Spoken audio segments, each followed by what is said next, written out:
It's lovely to see you again, Oshan. Pleasure to be here. Yeah, Oshan is a podcaster and a writer and a significant critic of late capitalism. So we're here to talk about your essay. It's a very beautiful essay, which is called, I believe, UBI and the Capitalist Production of Consciousness. Yeah. And I wanted to talk about UBI for a while because I don't know too much about it. So there's a forcing function when it came to actually reading your piece. Before we do that, I want to quote, there's a famous piece by Gary Snyder, who is an American poet and Buddhist. Maybe you're familiar with this quote. It goes like this: "The mercy of the West has been social revolution. The mercy of the East has been individual insight into the basic self/void. We need both." Have you heard that one before, or is that new to you? That one, I think I heard it a long time ago, I think, but Gary Snyder's always been one of my favorites from that era, that slice of history. I think what he did, it's just remarkable. I have his poetry lying around. I actually think that's one stack of his books right there. Okay. He's wonderful. I remember actually in Alan Watts's autobiography, there's a couple pages where he's talking about Gary. And what he said, he said, I think that Gary Snyder is everything that I've been trying to teach. That's what I always think about him. Oh, wow. Yeah. I remember Gary Snyder from the way he was portrayed in Kerouac's Dharma Bums. And there was kind of this very jazzy, larger than life Buddhist mountain man. Yeah. meets poet. Grizzly Zen guy, yeah. Yeah.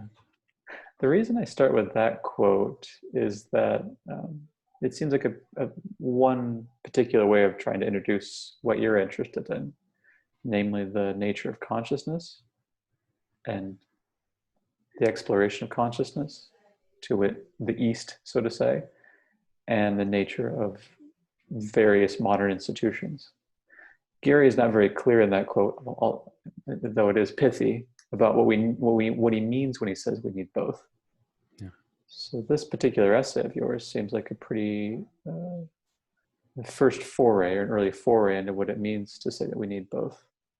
What do you think about that?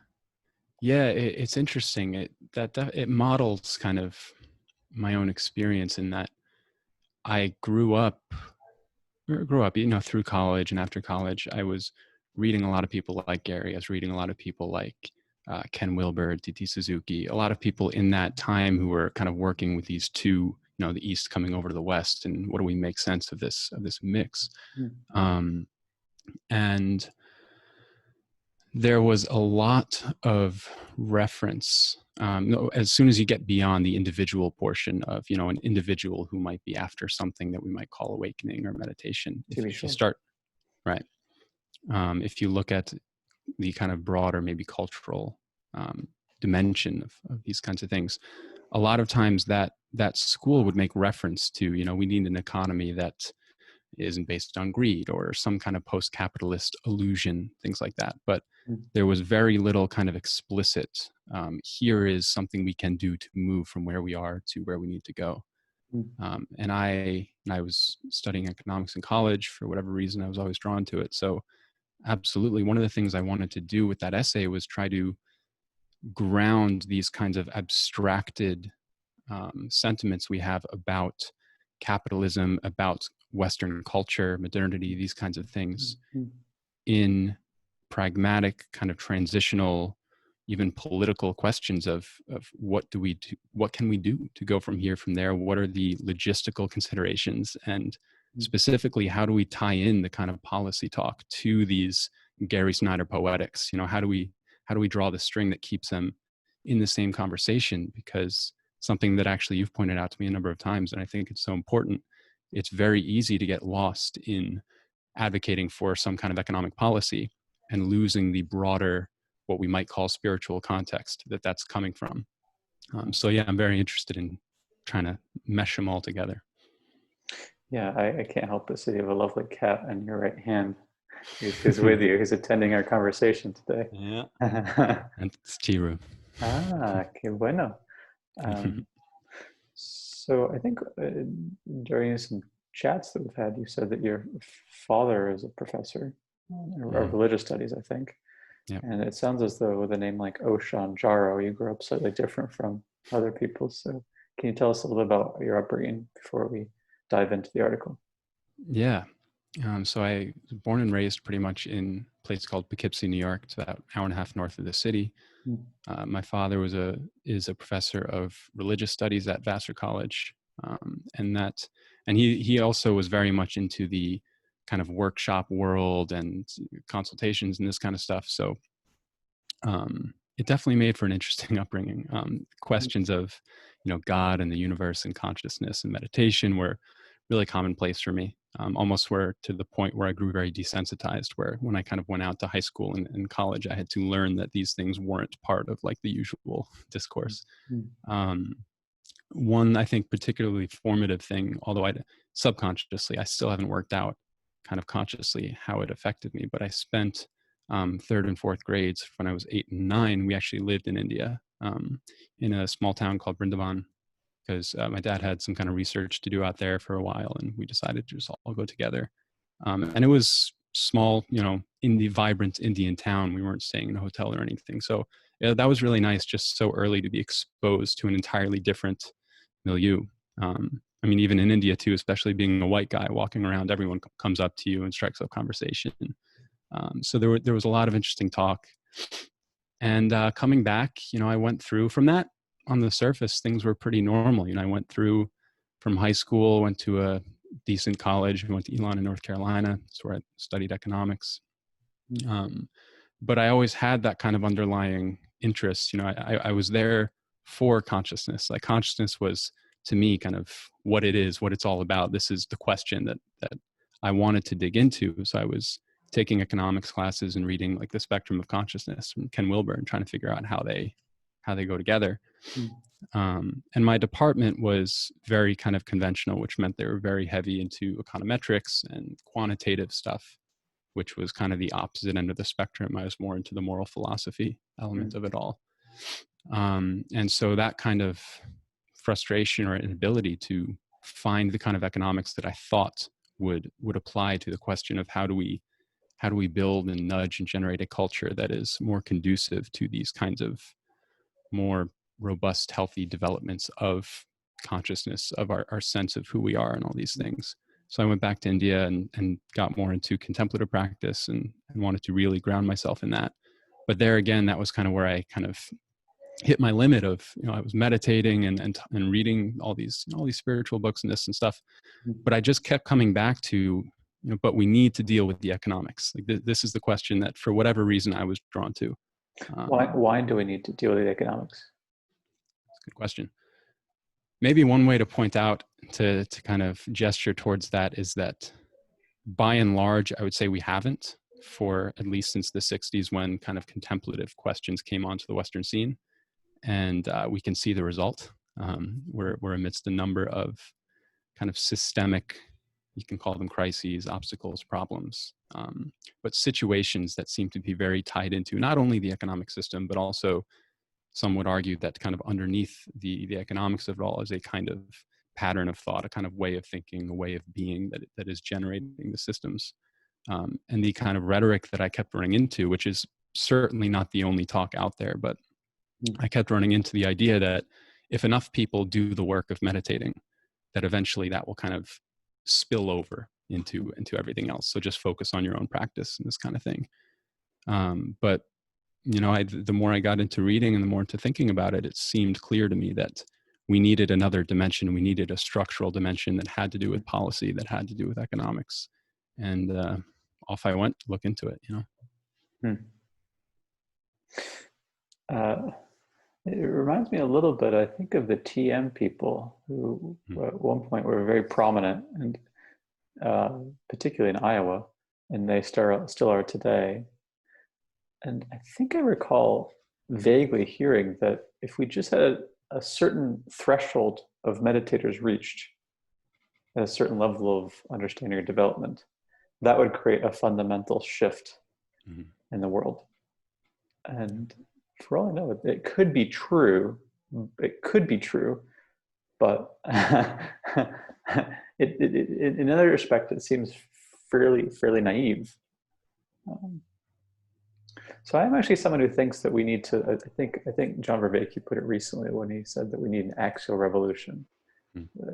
I'm someone who thinks that actually it is the case that beneath all of this are some fundamental metaphysical, cosmological, and cosmogogic questions.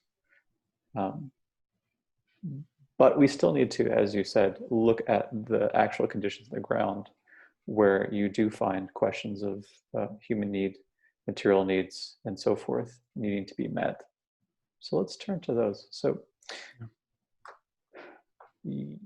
what's interesting about your argument about UBI and the capitalist production of consciousness is that it seems to me that, as I was rethinking that argument today, that it's really based on a question of time. So you and I actually have a fair amount common here, as I talk about otium or leisure or things of that sort, and you're talking about the decommodification of time. So see whether I have the basic argument right. This is going to be the very basic sketch. So first claim. We can characterize our present situation in key part as the reign of hypercapitalism, which we can then flesh out. Second claim, hypercapitalism isn't too good. In fact, it's pretty bad in ways that we can flesh out. Third claim, it's particularly pernicious in that, as you said, it's involved, I'll probably ask you this question in a little while, it's involved in the total economization of time.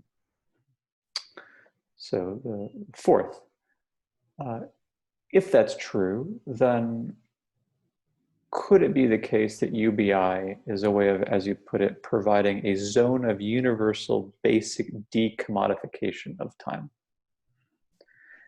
And so lastly, it seems to me that you're seeing UBI not as in itself, as you explicitly say, but rather as a bridge to some other better world, particularly as it comes to a relationship with time. Is that more or less correct, or did I miss anything pretty I think important? that's it. I think you did it pretty well. Okay. Well, let's turn to thank you. I'm looking for praise today.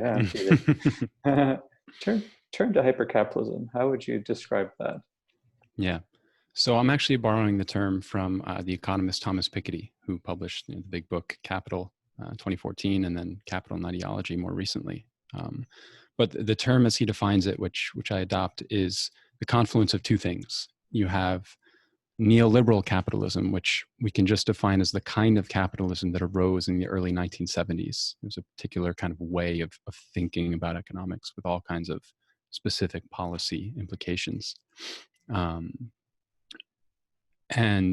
in conjunction with that, the digital revolution. So when you have all of the new mediums, platforms, devices that not only follow us around all day in the sense that we keep phones in our pockets, but also make it possible to instantaneously globalize both information and capital flows. You took a system that previously had kind of been a closed domestic economy, and capital kind of fleshed out across the world. And so those things together have created what feel like a pretty distinctly new environment. And you can look at each on its own, right? There are a really interesting, a bunch of media theorists will look at just, how the iPhone is changing perception. That's a very interesting domain. And you have economists who are looking at how the deregulating or loosening all controls on capital in the 70s led to a kind of financialized model that has particular implications for inequality or power. And when you put these two things together, you get hypercapitalism, which kind of, so 1970s, still seemingly ongoing today, although, these days, who knows where we are, what's happening, or where we're going. It's a very kind of liminal time. But roughly, that's the scenario of hypercapitalism, yeah. Okay, that helps. And it's my understanding from David Harvey and others that neoliberalism really ramps up the idea of freedom of the kind you'd find in classical liberalism. Right. I like Margaret Thatcher's quote, just to give listeners or viewers some sense of what neoliberalism is. It's talked about quite frequently or it's gestured to quite frequently without really being defined. So I think someone asked Thatcher around 1979, a key year in the emergence of neoliberalism, about society. And I think that she says, paraphrasing, that's a close quote, "Society does not exist." So, the presumption is that when she says exist, she's actually talking about ontology. What actually exists are individuals, and all you get is an aggregation of individuals. So you have a very rampant sense of possessive individualism combined with a fundamental sense of market freedom, and you get this ramped up neoliberalism. Which is actually, that's very analogous to what we were just talking about with kind of the spiritual community, where the rhetoric I was pointing to is that there's the individual work, there's no structural work. Society does not exist. So if society does not exist, something like a wealth tax doesn't make very much sense. You're kind of looking in the wrong place. So I always thought the parallel was interesting. Yeah, good. Yeah. So now that we understand hypercapitalism, what would you say is wrong with it?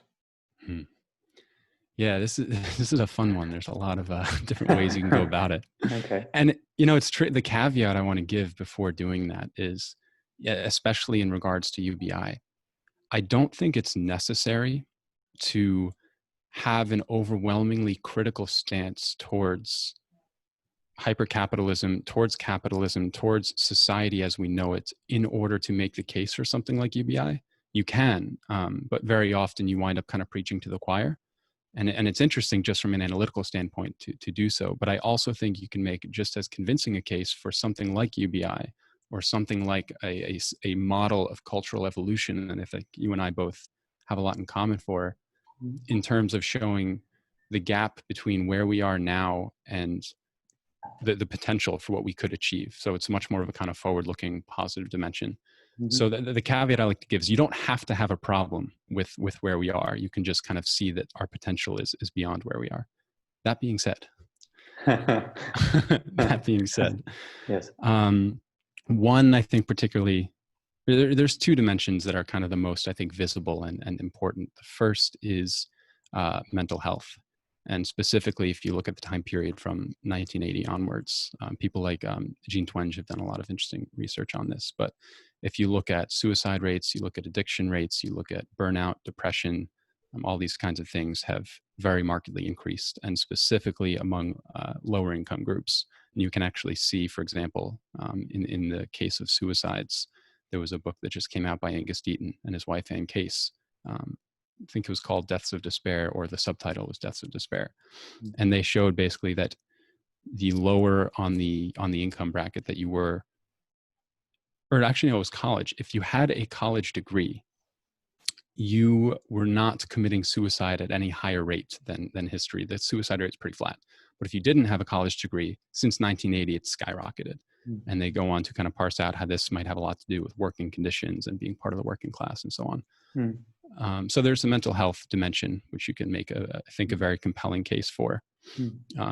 Another guy actually who does an interesting bit on that is the German philosopher, Byung-Chul Han. He wrote the book, Burnout Society. And the way that he puts it is that the 21st century is marked by neurological pathology.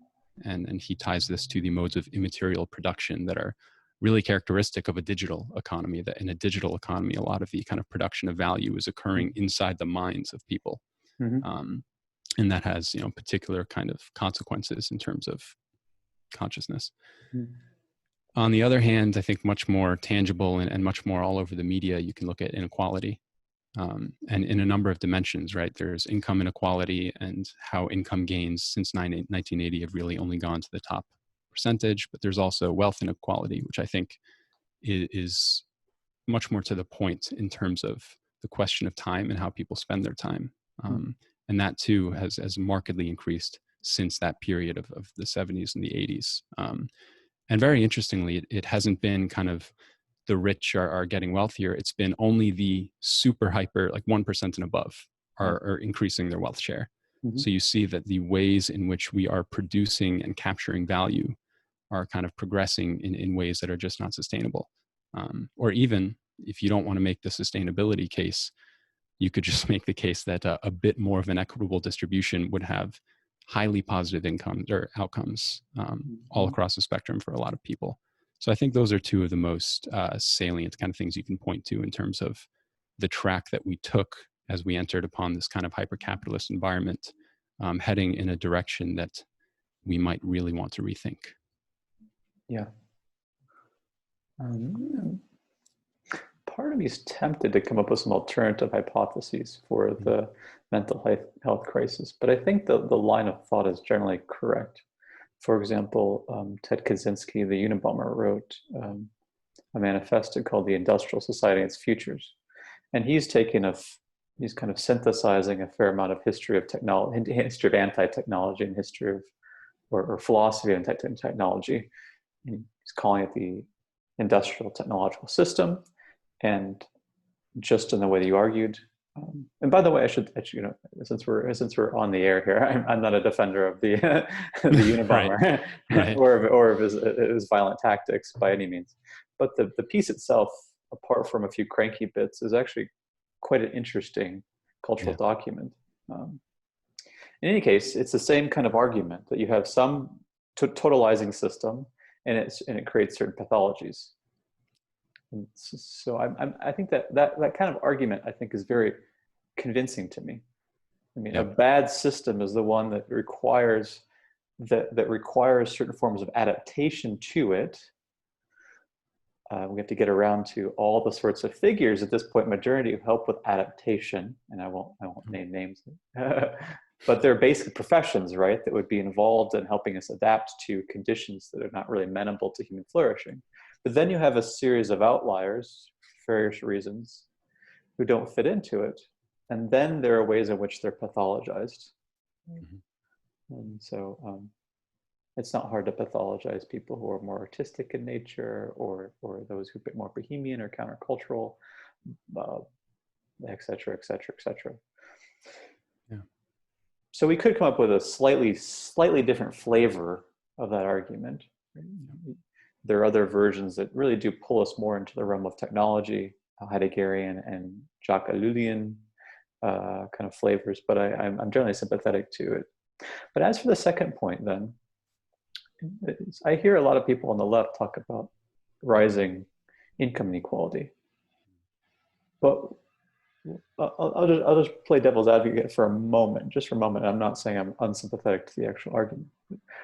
As I've been traveling through the Southwest with my wife, we've come upon a number of people who would be considered to be impoverished, yet they have nice cars, iPhones, nice place to live, running water, indoor plumbing, a nice, I think of someone in particular we met in Joshua Tree.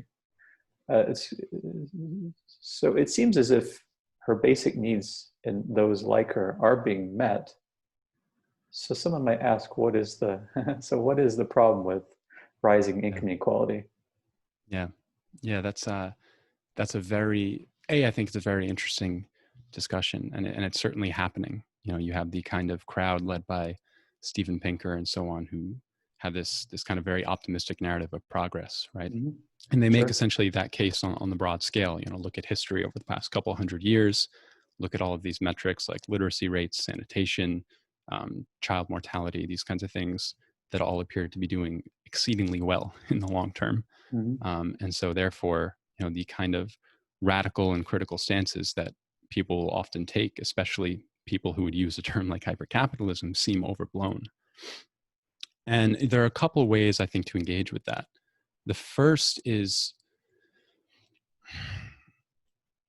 one of the fears of uncritically accepting that narrative of progress, that like, look, things are going well. Things are getting better for everybody in an absolute sense. Therefore, let's not do anything crazy. That's often used or suspected to be used as a rationale to kind of defend the status quo, which is to say, since things are getting better and since the methodology that has gotten us to this point has achieved this, we should not change that methodology. And I don't think that is a sufficient argument, but I also don't think it has to be the case that we can accept that things have gotten absolutely better. And even in some terms, relatively for many people, rural, global, all these kinds of things, that the system up to this point has done an overwhelming amount of good for an overwhelming amount of people. And yet, if we look at the way the system is organized, and specifically the kind of exponential rates of increase in things like inequality, in things like mental health afflictions and so on, the worry is that the methodology might have gotten us to this point, but it seems clear, if you're of that persuasion, that going forward, it is not the best route. And I'm sympathetic to this idea that I don't think it's necessary to try to combat that overall narrative of, hey, things have definitely gotten better, because I agree, and I'm not a staunch anti-capitalist or anything like that. There's plenty of brutality, oppression, and horrible things kind of nested in the history of capitalism. But there's also plenty of good, like you point out. So I tend to look at the exponential rise in things like inequality, in things like power. Where is power located? How is power concentrating? Which has very much to do with wealth, right? And these things are increasing at such a high rate and are infiltrating so many different vectors of society, including democracy and politics, and areas that you don't want them to become too contaminated. So I tend to try and accept that argument that it is true that we can look at places where conditions have been getting better. And yet, kind of what I was mentioning before, if we look at where we are now and we project that into the future, kind of business as usual, and I'm completely ignoring ecological and environmental vectors here, which we shouldn't do. That should be number one to kind of look at, and you kind of acknowledge the urgency, the need for urgency. But even from a purely economic standpoint, the trends are troubling. And if you look at something like poverty, for example, we have it well within our reach to abolish poverty overnight.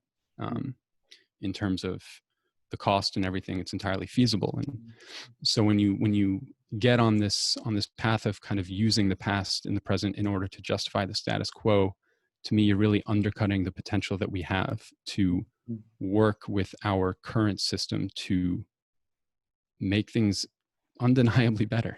To level up. Yeah, so there are kind of two arguments there. I was reading Jordan Hall this morning, actually, and he was arguing that we're at a moment at which there is, how did he put it, corruption. But by corruption, he didn't mean bribery or scandals or some such. He's not talking about Brazilian or Argentine politics. He just means there's a natural tendency of a particular invention, my word, not his, to over time corrode and to be obsolete. And he thinks we've entered that moment. So that seems to be in line with what you're saying. To it, what got us here may not get us farther. That's the first argument. Second argument is maybe a little more Wilberian or developmental, namely that we could still do better. I mean, the cases I just mentioned, the people who have the iPhones in the cars or something, haven't necessarily developed their consciousness in a way that's really conducive to human flourishing. Yeah. Okay. So let's turn then to the next bit, and I just want to re-quote this because this seemed to be at the heart of the argument. Hypercapitalism is the total economization of time. What does that mean? Yeah. It sounds good. It sounds writerly. Sounds good, right? Yeah. It's interesting that this is an idea I've been trying to really think about and develop, is the notion of time and what role time plays in all this. But the economization of time, one of the ways that I talk about that in the essay is another big chewy word, which is the commodification of time. But what I mean by that is when you are kind of swimming in commodified time, it is time in which what you are seeking is to generate exchange value, which means you are doing something that you are hoping to exchange for something else. So that might be you're working at an office job in exchange for the paycheck. It might even be that I'm sitting at home writing an essay and writing newsletters because I'm trying to build an audience, ultimately in the hope of monetizing an audience, this kind of thing. That commodified time is a particular way of being in which you are pursuing a particular kind of way of being in the world, right? You have a goal, and that goal is to commodify, to raise a value. And it has a lot to do with the same kind of distinction that I think we've spoken about before between kind of labor and leisure time. Whereas if there's commodified time, there's decommodified time. And so decommodified time would be time in which we are released from the imperative to earn. And so our behaviors, our ways of thinking, our attention, everything can kind of engage in those ways of being that are partitioned out and precluded by that imperative to earn, because there are certainly some ways of being in the world, some things that you do that simply don't meet that criteria. And so I think about that very much in terms of leisure time as well. But maybe before getting into that too, the influence that I was really drawing that phrase from was Andre Gorz in his book, The Critique of Economic Reason. And one of the ways that he talks about it is that there's an economic rationality, which to me is very similar to commodified time. And that is one particular kind of subset of a cognitive orientation, of a kind of rationality. And what has happened since the 1980s in the hypercapitalist environment is that more and more, if not all, of our waking hours, and even sleeping hours nowadays with fitness trackers and so on, are entangled in this mentality of commodification of earning. So rather than, for example, in the early 20th century, in the 19th century, when the whole capitalist story was development is going to deliver lives of leisure, we're going to work 3, 4, 5 hours a day, that's it, and so on, so that you'll be free to do those things which are not constrained by the imperative to earn, that we've gone in the other direction. We've gone back towards more and more of our hours are subsumed by this kind of rationality. And you can tie in that rationality to the questions of mental health and so on. But I think you can also tie it into the development of consciousness, right? You can tie it into, by existing in an environment that is almost fully commodified in terms of time, that is going to exert a kind of trajectory, its own direction on human development, on the kinds of humans that we become. And that's kind of where I want to inject something like UBI, or I obviously agree with you, since I've devoted about 3 years of my life so far to thinking about total work. So and about what leisure actually is, and I have a very metaphysical conception of leisure. So this is even so, the commodification of time, which is tantamount, you say, to the imperative to earn, is a very weird thing today, and it wasn't in Max Weber's time when he's writing in 1905 the process, I think, in the spirit of capitalism. Because what's especially uncanny about speaking with people today, and I've done so for some time, is that a fairly large number, you might say, don't see your point. It doesn't seem as if there's anything missing with monetizing this or that. In fact, the New York Times, which is a very muddled cultural document, often doesn't see the point. For example, there was one article about how to monetize podcasting. It's like, I don't know where to begin with that. Yeah. That's when what's strange is that and I found this. I'm trying to. I don't think I'm making this clear enough. Suppose you were to say that to certain people, there wouldn't be the economic rationality or homo economicus, economic man, has become so entrenched at this point that it can seem as if what you've just said about exchange value or instrumentalization, if you want to be more Frankfurt Schoolian, doesn't seem to actually have purchase. It's precisely as in purchase because questions of meaning, which I think are very theological and metaphysical in spirit, have also been co-opted in ways that make it seem as if earning your keep is tantamount to something that is ipso facto meaningful.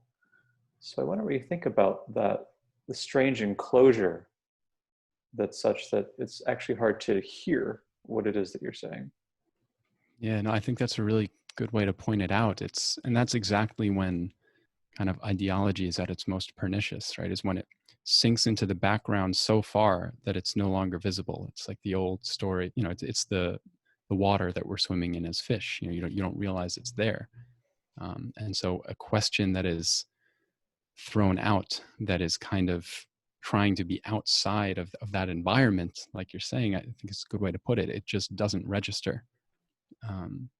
And that's actually why only the past few days I've kind of, you probably know much more about this than I have. I'd like to hear about it, but I've been exploring kind of what happened when, from the moment that industrial capitalism kind of got rolling in the 18th, 19th century until 1930, 40, 50, the story was that as productivity rolls on, we're going to get more and more leisure time, so on. And then that entirely flipped. It started, there were kind of rumblings of this in the 30s when we kind of moved from arguing for shorter work weeks to full employment and higher wages. And that process kind of went through until in 1964, Isaac Asimov, the great science fiction writer, was asked by the New York Times to predict the world of 2014. And he had all these really interesting predictions, but closing out his article was a caution. And he said, the great problem, the great disease of 2014 is going to be boredom and enforced leisure. And he said these two things, when we find ourselves with too much leisure time, are going to lead to sociological decay. And that was the total flip, because prior to that, the thinking had been leisure time is when you cultivate the art of living. Like leisure time is when you're no longer working for exchange value. You're not, you're doing things for themselves with something that you deem inherently valuable. And it's fascinating to me that we were able to, in such a short time frame, leave that mentality behind, that leisure would be a healthy soil for development, and go the other direction, where leisure became not only, it became a threat for decay, right? That crime rates would increase and we would become idle and all of these things. That must have a lot to do, I think, with everything you looked into in terms of the ideology of total work, how that has grown and expanded to the point where we produce our identities as workers as opposed to the opposite. I don't know. What do you make of that? Well, I think if we had had a longer lockdown, it would have been interesting to have seen whether ennui and boredom and idleness could have actually have been a pretty shocking moment for human beings.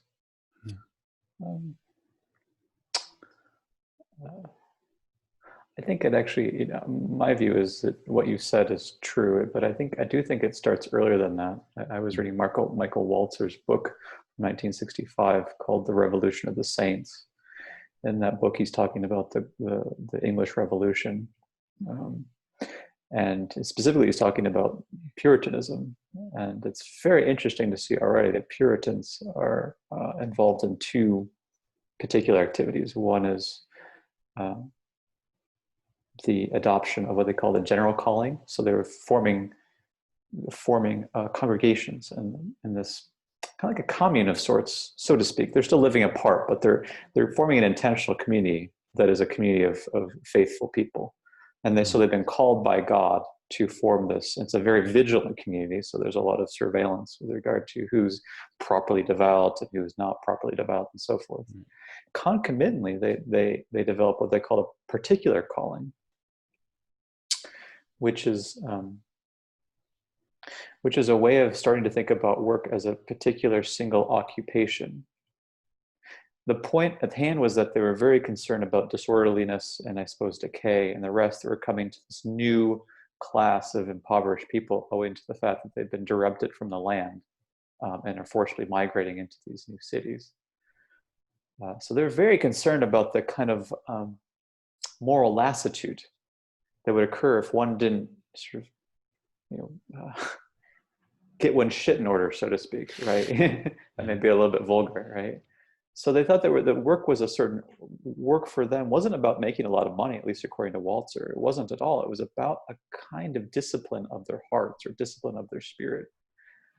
To me, that actually speaks to a long-standing concern about how it is the case that work is disciplinizing. You can refer to any number of theorists, Walzer, Weber, Foucault, and others. I'm not yet convinced human beings. Well, we'll get around to this in our conversation today, I think.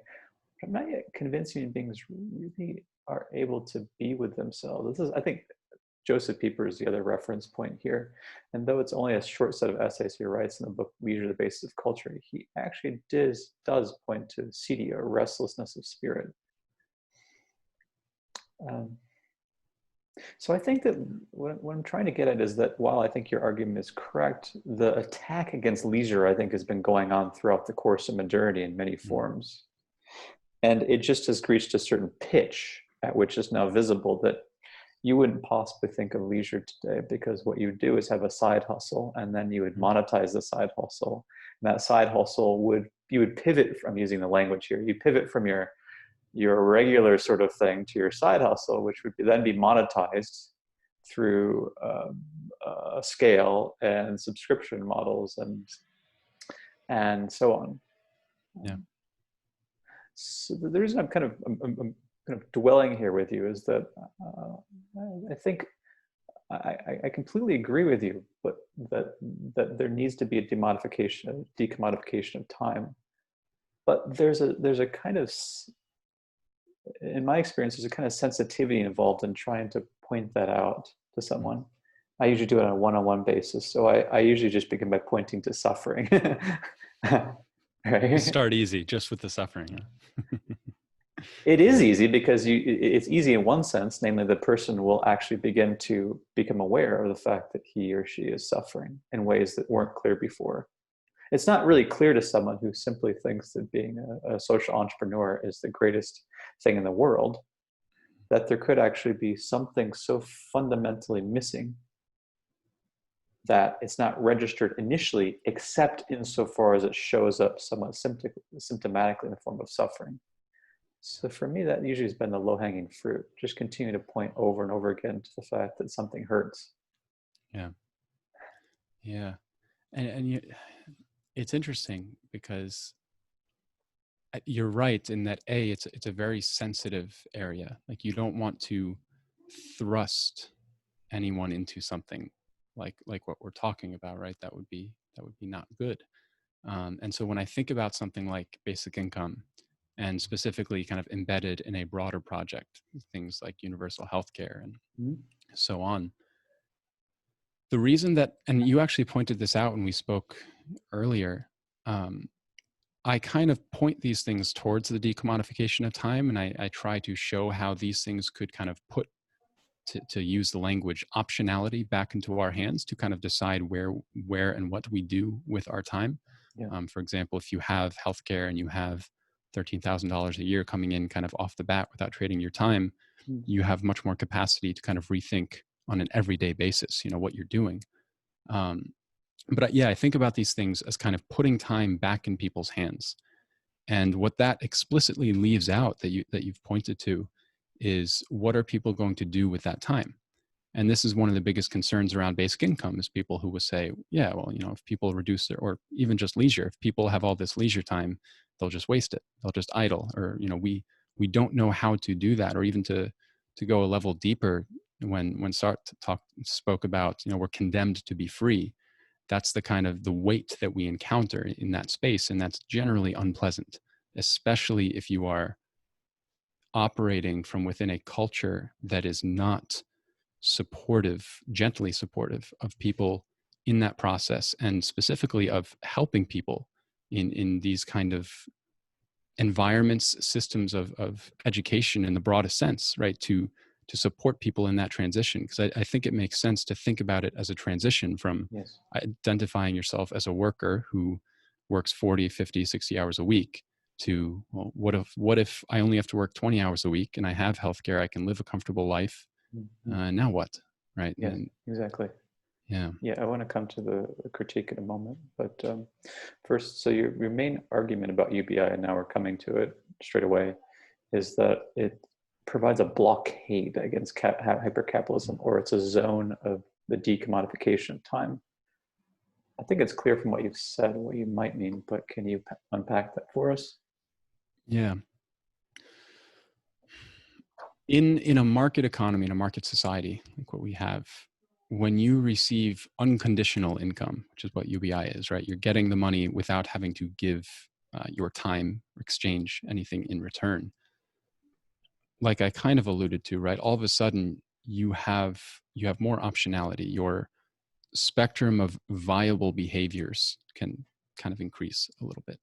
And so the idea of something like UBI in conjunction with healthcare and a more kind of progressive suite of reforms is that on an everyday basis, because this is something I got from a lot of the anarchist literature, is you have to talk about everyday life. Like that's really where, that's where practices are rooted, and practices are very much the engine of our becoming on a day-to-day basis. There was, Peter Sloterdijk, who I know you're familiar with. I like his line.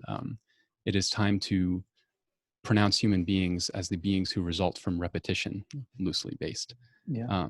So you have to think about everyday life, and something like basic income with healthcare and so on, even just in terms of thinking about shortening the working week, the zone of decommodification is that zone of time in the everyday that you are encountering the question of, what more might I, not what more might I do, but what might I do, right? And ultimately, I think the way you've pointed this out is not only, when we ask the questions, but if we can kind of turn them back on ourselves, which is kind of, I think, something that happens in that space. Not always, not by definition, but I think it's a better condition, or a more likely kind of condition from which we kind of encounter some larger kind of inquiries and questions about the shape of our lives. So the decommodified zone is just trying to hack away at the amount of our time on a daily basis that is claimed in the exchange for maintaining our condition, in exchange for staying alive, for having a part to play in society. And as you can decrease that, I think you are kind of increasing our capacity to encounter some really important and heavy questions at a broader kind of democratic scale. Yeah, beautifully put. I think of Aristotle from the Politics, and I'm going to just paraphrase his quote there. Remember, this is an aristocratic society in classical Athens. He says, we schole, that is, we would draw from leisure, schole, we would draw from leisure, i.e. work. Schole is work, we work in order to schole, that is, to have leisure. And so that would be true of some citizens, actually, in classical Athens, but not of all. Some of them would have been, we were just schole and schole and schole. We're leisuring, leisure. So we schole in order to schole. We work, we non-leisure. We non-leisure in order to leisure. The question is, how shall we be with our leisure? Right? He says, how do we do? Some translations are how do we do with it, but actually I'm like, how do we be with this leisure? How do we be in it? So he's already asking that question, and unfortunately that question, which is so beautiful, so wonderful, so poignant, gets lost over and over again. And so I really like that you're reintroducing the question in this essay and beyond. So you make a few points that are basic defenses of UBI. I want to set aside feasibility. So not just because I have no idea whether it's true or not true, but also because I'm just going to presume that it's feasible. So then it's just a question of the political will, as it were. So I understand the reason that the feasibility is in that part of the essay is just to show that a lot of people have said UBI is not affordable. Okay, well, can we ask as a question, could it be affordable? Okay, if the answer is yes, then we can set that aside for now. It must be something else that reveals our resistance to it, if we have resistance to it. So the few basic defenses you provide, there are a number, but I think the two really stand out for me. One is the safe word, and I guess the other one was optionality. They're slightly differently formulated. I really liked the safe word because it's the ability to actually, that zone of decommodification is also the zone to which I can return if it's the case that there's some relationship of domination. Yeah. I'm using words by Philip Petit, who has a short essay on UBI, and his basic argument for UBI is that it actually allows us to have a place of non-domination.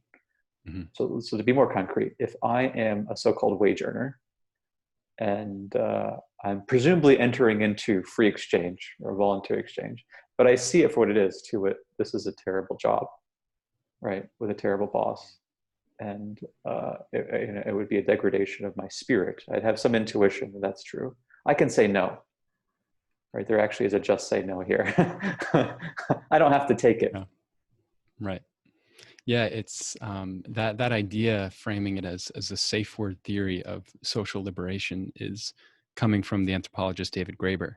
Mm-hmm. In the conclusion of his book, Bullshit Jobs, great book, and it's popular too, which is awesome. But yeah, he concludes that with this idea of a safe word, and in that what UBI does, and he frames UBI is a potential safe word, and the way he frames it is, with a UBI, you are much more capable of saying orange to your boss, but kind of on a deeper level, what are the social relations that we want woven throughout society? If we want the relations in society to be voluntary, which is very much a kind of feature of the philosophy that underlies market economies, is this idea of voluntary exchange, that all market transactions, both parties are free to say yes or no. And there are certain conditions you need in order to say no to a particular kind of spectrum of market exchanges. So if I want to say no to this job, which has a particularly kind of exploitative contract, but doing so means I can't pay my rent, I won't have healthcare, so on, I'm not meaningfully free to say no. So what UBI does, and I don't want to say that it goes all the way, because it doesn't. UBI is insufficient in this regard, but I think it's not, maybe not UBI. I would say basic income is necessary. UBI being one modality of that. Mm-hmm. In terms of at every level of society, even especially in the lowest kind of rungs of income, making the relations that we enter into voluntary. Because absent of a safe word, absent of basic income and healthcare and things that provide for people who are not in gainful employment, you have relations of domination, right? You have coercion. And so there's actually a scholar, Carl Widerquist, who wrote a really interesting paper on this. And the way he frames it is, without something like basic income that provides the means in order for us to meet our human needs outside of market transactions, we cannot say that market economies are meaningfully based in voluntary exchange. So you have to come up with a way to create that zone. And I really like the way you put that, to which we can return to, in which we are at home, safe. Yeah. I agree. I myself, about a decade ago, started a gift economy, which is what I primarily live in. So it is different from what Michael Sandel calls market logic. It departs from that logic, not entirely, because it requires, it's a transition model. It's not a fully new model. It's a transition model because it will require other people to be involved in the market system in order for me to receive gifts and for my livelihood to be supported, my life to be supported. But it's a little bit like that, because it doesn't conform to the same logic, and as such, the rhythm of my life is very different from the rhythm of other people's lives. So I can appreciate that argument for sure. Are there any other possible defenses you want to make of basic income of some kind, or do we feel as though you hit the sweet spot? Mm-hmm. Yeah, I think we've touched on some of the main points, and there's a whole spectrum of justified concerns that come up and obstacles that need to be dealt with. And I would just say that, anyone who is interested in exploring those questions, know that they are explored out there. There's plenty of places, and I encourage people to look into them. But it stems, I think there's two interesting directions, and we've kind of touched on it a little bit, but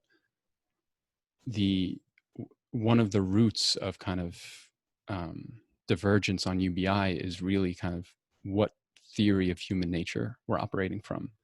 And this has a lot to do with how we will spend our time and so on. But there are people addressing this question. There's the Dutch historian Rutger Bregman, who popularized UBI in his 2014 book, Utopia for Realists. This, I think, shows it really well, is he wrote that book, which was a very pragmatic kind of look at UBI and a number of other things, 15-hour work week. Mm. And someone asked him, they're like, all right, so you've made the case for UBI. What's next? How do we get this thing going? And he said, well, the problem is that we think fundamentally that humans are evil creatures, and that, we have a very low dimension of trust in each other to take charge of our own lives. And so he actually just published a book on human nature. That was like, that's the next frontier. We need to go back into the anthropology and really make sense of the narratives that inform how we expect human beings to behave in various conditions. And so to me, that's the really interesting dimension of some of the points I tried to make in the essay, is that, where you fall on that has a lot to do with how you see the interaction between humans and their environments. And I'm sure you've been thinking more about it. How do you see the interaction between human beings and their environments? Yeah, I see it as very, very context-based. I am moving very away from the idea of there being some kind of, this is human nature that is unfixed and essential. That's not to say I don't see, any kind of substrate that transcends context, but I like Rucker's thesis in his book. It's not that humans are inherently good. It's that humans are inherently pretty decent. And I think that is true. That's good. Yeah, right. That is good. Yeah. Yeah. So you raise a few potential critiques of UBI, and they're basically of the form, well, maybe human beings aren't that very decent. Set aside the feasibility critique, right? We've already suggested we'll set it aside. The other ones have to do with what it would be like. How would I put this? That article you wrote has a certain sanguinity, I think, about it that we were touching on in a brief chat. It's a little bit too sanguine. It feels like it's for a second or third generation of people involved in basic income, it sounds great. But I'm still wondering about the first generation of people who are trying this out. It's a mass experiment, I presume. I presume. Okay. So it's not just you're starting with, I don't know, certain people in Northern California who are, meet a certain profile, and they've been involved in certain kind of alternative economic models, and now, I can think of some such people. No, we're talking about everyone, I presume, or at least every American. Right. So I don't know how much you've, where you stand now with regard to. You said that human nature is context-based. You're willing to agree that it's basically decent, and I agree with you there. But what do you make of that critique that says perhaps overly sanguine? Right. Yeah. A couple ways. The first is that there have been a number of attempts, and especially ongoing, to model UBI. So experiments at many levels, small scales and larger scales. And those have been happening. The most recent round, since the 70s, there's been a number. And the empirical findings in terms of labor force participation, so are people working or not, which is, today that's our biggest concern, and you and I might take issue with that. Yeah. But most of the findings are overwhelmingly positive. And one of the most interesting findings that just came out from the most recent trial in Finland, I thought it really struck me. It was when they concluded, it was a 2-year experiment. They interviewed everybody afterwards. So they don't only gather the statistics, but they sat them down and they asked them, how did it feel? How do you feel now? How can you compare? And one of the consistent findings they had was that people reported, and so this is first generation, right? This is people who go from a culture with no UBI to first generation, here's a UBI. Yes. They reported feeling more confident in the future, and specifically in their capacity to engage in the future. Okay, that's good. Yeah. Okay. And that really kind of floored me, because, and I don't want to read too far into it for all, it's an experiment, it's people in Finland, there's all kinds of qualifications and they're important, but that I don't think we can like properly quantify or make sense of what something like that would do at the cultural scale.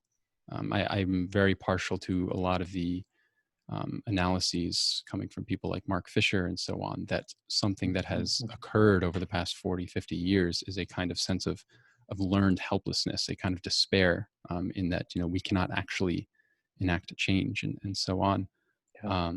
And so the prospect of giving people a stronger foothold in their capacity to engage in the future, I think would be really beautiful. That being said,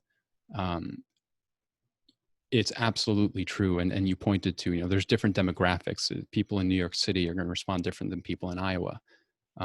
And any model, any experiment you have, you know, it's really, really difficult to extrapolate from that to the entire American economy. So I do think that it's really important to think about the transition and think about how to incrementally move in that direction. And specifically, like, what other institutions would we need in place to kind of complement that kind of move towards something like a UBI, or implementing a decommodified space in everybody's lives.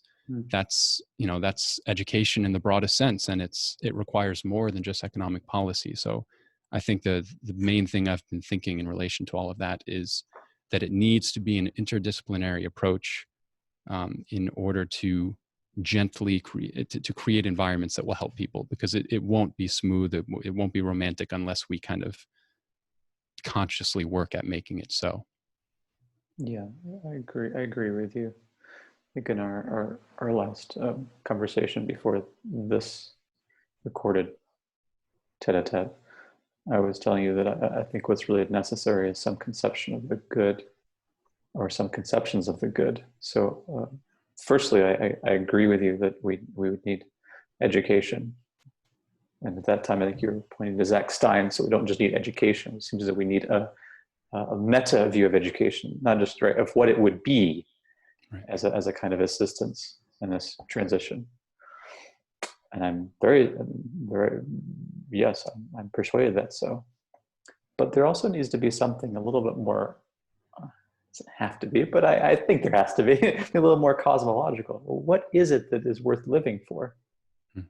Because it's been so long that we thought it was for living for work, or we thought it was simply living for the bourgeois family, which is also, as David Brooks, I think, rightly pointed out in a fairly recent Atlantic piece, been attenuating and falling apart for some decades now. So the questions concerning what is the good life have been very thin in recent decades. So I'll just put forward what I think they are. So one is I'm here to work in some fashion or other. And some people take the telos, or final aim, to be success. Others will say that it's status. Others would say that it's wealth. Others would say something slightly different. A lot of people wouldn't actually know what they would say, because it's been so ideologically ingrained. That's the first one. The second one is to have a family in the bourgeois sense, right? It's a really remarkable idea. Another very remarkable idea is that we would actually enclose ourselves in a nuclear unit and think that love, I like that joke and say love is possessive, right? Rather than there being universal brotherhood or universal sisterhood, or Buddhists will call it karunya, right? Is a compassion for all sentient beings. No, love is confined. This is what we have. Right? And then the third one, I think, is actually playing with the other two, which is a hedonic conception. Right. So many people are searching for pleasure in this. You could put this perhaps the consumption side, if you will. So it's through various devices, but it could be through pornography. We've seen a massive uptick in pornography since the digital age arose. It could be through sports. This is something that Ted Kaczynski points out again, right? The entertainment or the cultural industry, as from the Frankfurt School called it, the so-called culture industry. So what I'm trying to get at is, if you take these three together, work, bourgeois, romantic love, and pleasure, and not commit. And let's just for the moment say this is the complete picture of what most people are living for today.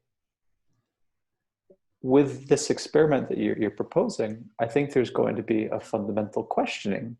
There would be a fundamental questioning of the insularity and completeness or thoroughness of that conception of eudaimonia, that thin conception of the good life.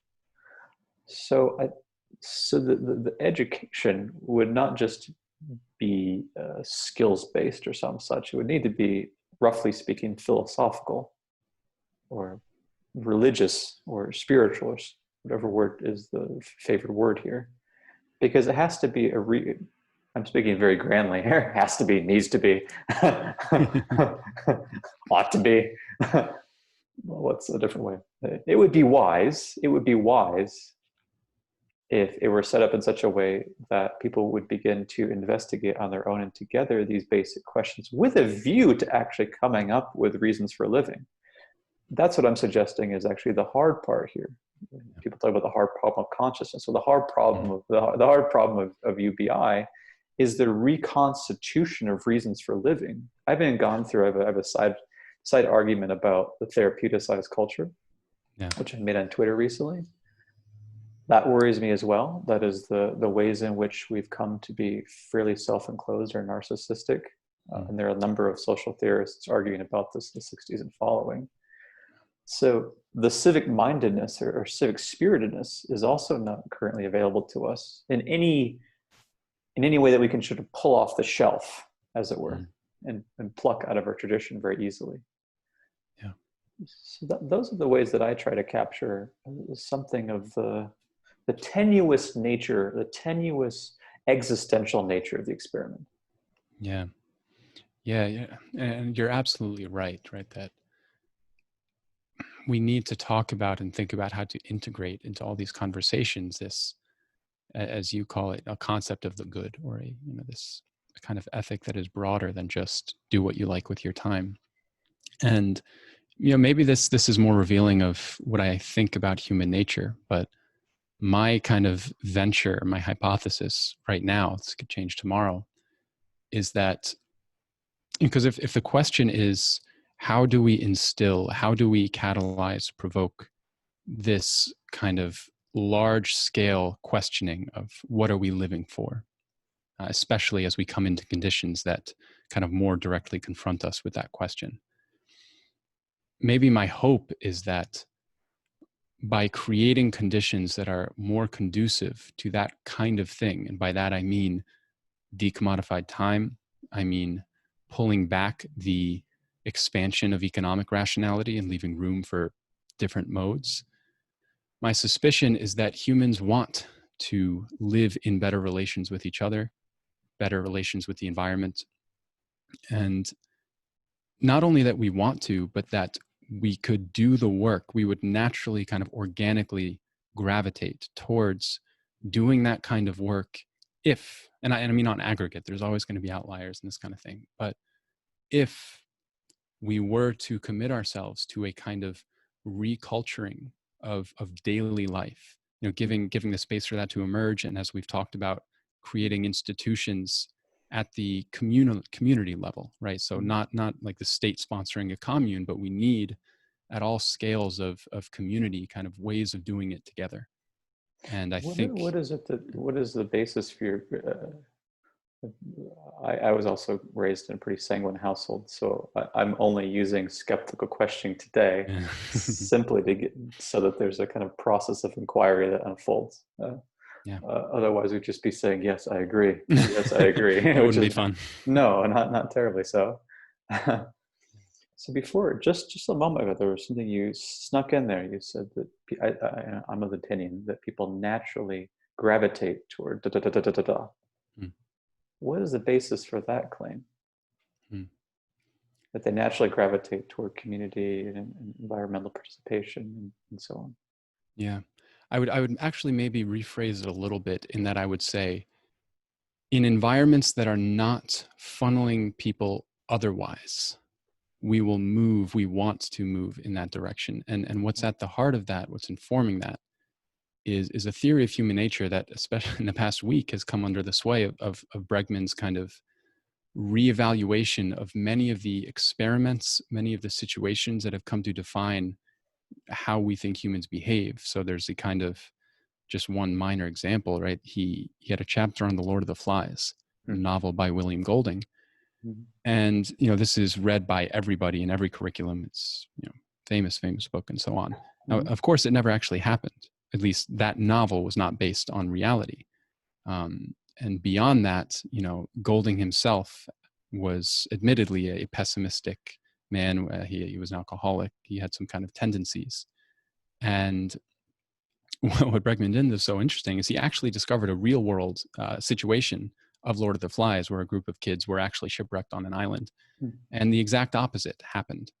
And so if you go through enough of the examples that kind of populate my mind of, what are the natural inclinations of human beings, it seems to me, and I'm growing more convinced, that we are pretty decent unless environments kind of coerce us otherwise. So I guess that's my hope there. Okay.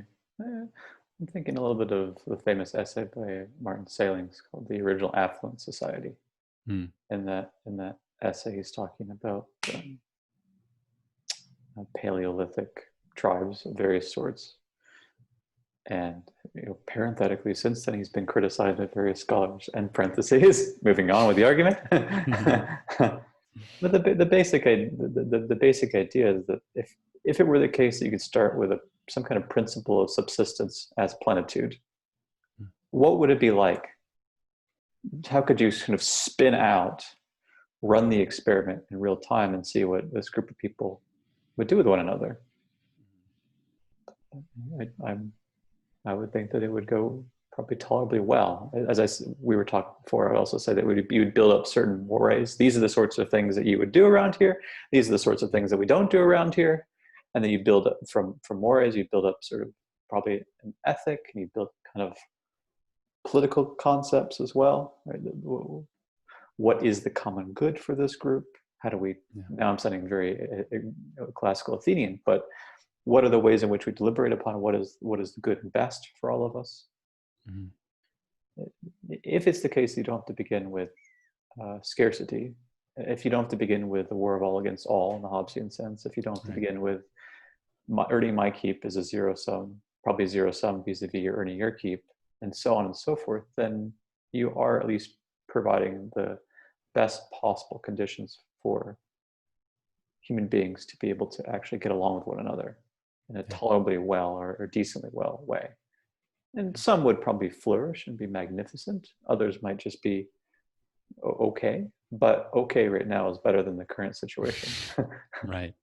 It's funny actually too, because if you go back to Adam Smith, for example, Adam Smith had a very particular theory of human nature, which was that, to your point, if humans existed in a state of abundance, which he actually kind of saw nature as being inherently an abundant environment, that we would idle and lay back and not do anything productive in the broadest sense. And so that element of Smith's theory is actually kind of one of the biggest differences between him and someone like Karl Marx, or even someone like John Maynard Keynes, both of whom in various writings say the exact opposite, that for Keynes, for example, the capitalist evolution towards a post-scarcity society in which, want is no longer need is not the primary stimulus for human behavior, that this would offer all kinds of opportunities for human advancement and development and would be a good thing, right? Yes. Marx, same thing, right? Marx, in perhaps a more radical way, very much agreeing with Keynes, and even Henry George, right, great political economist from the late 1800s, he believed too that if we abolish need as this kind of primary driving force, not only is that a good thing in terms of what kind of human beings we'll become, but he has a really great passage where he talks about the kind of work that we do when we are inherently connected to that work, what Marx would call use value. But the work that we do if need were abolished and we were just kind of doing things that we are drawn towards, that's the kind of work that actually constitutes meaningful social progress. And that is where, the really great works of human culture would come from. And so doing so, an economic movement towards those kinds of conditions for him was not only a kind of argument against injustice, but it was an argument for progress, that would actually allow us to more deeply realize our capacities. And I'm very swayed by that. Mm-hmm. And throughout the essay, you do hint at what you do use the word progress unabashedly. It's an interesting usage. Maybe it's common in the Marxist literature. I don't know it that well. But you certainly usually find the word progress tied to the Enlightenment. That is the German and English Enlightenment. And you also find it tied to Steven Pinker's of the world. But what's interesting is that you don't use it in that sense, or you don't imply it in that sense. It's just applied. How do you understand progress? What would it be like? Yeah. Under the conditions of a more abundant society. Right. In the context of the essay, the way that I kind of avoided that question was by saying that things like UBI and the pursuance of decommodified time would allow the answer to that question to emerge kind of from the bottom up. So rather than me telling you what I think progress is, I would want to create the cultural conditions so that more and more people can explore broader and broader dimensions of value as they see it. And through the kind of market selective adaptive mechanisms, you would effectively have good ideas get filtered up and taken out, and bad ones don't. It's a perfectly evolutionary process. Mm-hmm. And I think it's important to maintain, this insistence on, it's not that I want to tell people that actually this is what progress is. It's that I think we can empower people to explore that question on their own in an incredibly kind of decentralized basis, afforded by some kind of centralized mechanisms like UBI and like a state that does these things, so that answer can more organically arise.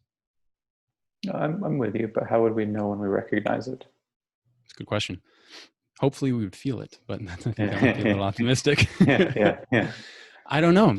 We can use our metrics, and we can go back to mental health and inequality and use the same metrics that we use to diagnose the current situation. Mm-hmm. It's one way to do it. I would hope that, and there's obviously a very robust literature in terms of trying to develop broader metrics of progress. Moving beyond GDP is trite at this point. I think that's pretty well accepted across the board. And so there's all kinds of models for that. Kate Raworth has a good one, in which her book, Donut Economics, she tries to give a new image. Economics, we think of the lines, supply and demand. Mm-hmm. And she tries to recontextualize how we think of progress as not a linear progression upwards, but as operating within this circle with clearly defined, ecological boundaries and social things and so on. Something like that, but I think that question needs a lot more work, and it's something I'm thinking a lot about too. If we want to reject the kind of notions of progress that have prevailed so far, we can't just reject, right? We have to have an alternative. And I haven't found the best way to speak about what the alternative is, because so much of it, I think, is an embodied thing, at least in my ideal world, right? Mm-hmm. Especially if you're into the evolution of consciousness and so on. But I think it's a fertile question, and I hope a lot of people start exploring it. So let's suppose there were some form of basic income. I know that you, since finishing your undergraduate more recently, but you had been working at a restaurant somewhere recently. Yeah. So if there were basic income, how would you how would you experience your leisure? Yeah. There's an undeniable element that one of the reasons I think I'm so drawn to basic income is because of I want to change my life, and I think that would make a very positive development. And I used to try to look away from that, right? But I think that's disingenuous. I think we should own kind of our personal stakes in what we masquerade as objective things. But yeah, in my life, I would work what I need to, but what I want to do, I'm reading, I'm writing, I'm playing guitar, there's forms of community I want to explore. And it would just give me more time and space to shift the balance of my daily life towards doing these things that not only do I find valuable, but I think that I'm of more use to society doing these kinds of things than I am carrying plates of food from the kitchen to a table priced at $40 a plate. I worked in fine dining. And, you know, not in any way to say, you know, what I'm writing is important, but just that human beings that are engaged in things that they are intrinsically drawn to, I think are more valuable to society. And back to George's point, are ultimately going to be better for all than human beings who kind of have to acquiesce to reality. There's a good, there's a line in Anais Nin's diary that she was writing. She was working at a printing press at the time, and it always stuck with me. She had just gotten home from like a long day of work, and she wrote to herself, you know, today I made my full concession to reality. Now I write the novel. And I, you know, and I just wonder, like, all right, what if reality were not something we have to acquiesce and make concessions to, but kind of works in partnership with us? So that's how I see, you know, me as an example of that. Is I would be able to participate more in these things that I think I draw more value from. But you know, I'm just one case. There's so many different ways that it would both, I think, make positive differences, and as we pointed to, would present challenges and difficulties that we need to address. But yeah. Well, that's a really beautiful way of putting it. So thank you very much for this conversation today. Thanks. I really enjoyed it. Me too. It was a pleasure.